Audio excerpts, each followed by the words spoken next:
बिस्मिल्लाहिर्रहमानिर्रहीम। अस्सलाम वालेकुम नाज़रीन। हज़रत खतीजतुल कुबरा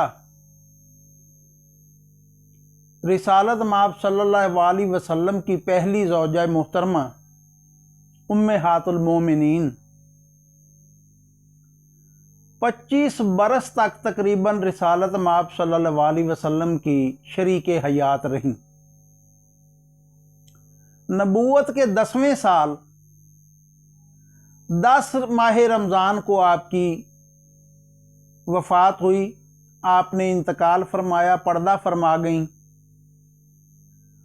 उस साल को रिसालत माब सल्लल्लाहु अलैहि वसल्लम ने गम का साल करार दिया और वही वो साल है जब रिसालत माब सल्लल्लाहु अलैहि वसल्लम हज़रत खतीजतुल कुबरा के विसाल के बाद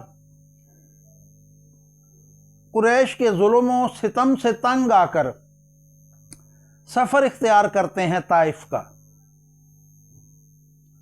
ये वाहिद शरीके हयात हैं जिनके साथ अज़दवाजी ज़िंदगी का सबसे ज़्यादा लंबा सफ़र रिसालत माब सल्लल्लाहु अलैहि वसल्लम का बीता है।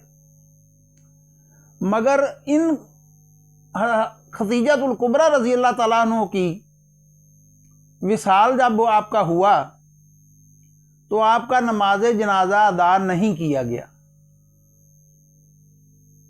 रिसालत माब सल्लल्लाहु अलैहि वसल्लम खुद लहद में उतरे, आपको लहद में रखा और दुआए खैर फरमाई, क्योंकि उस वक़्त तक जनाजा पढ़ने के अहकाम नाज़िल नहीं हुए थे। इस वजह से हज़रत खतीजतुल कुबरा रज़ी अल्लाह ताला अन्हा का नमाज जनाजा नहीं पढ़ाया गया।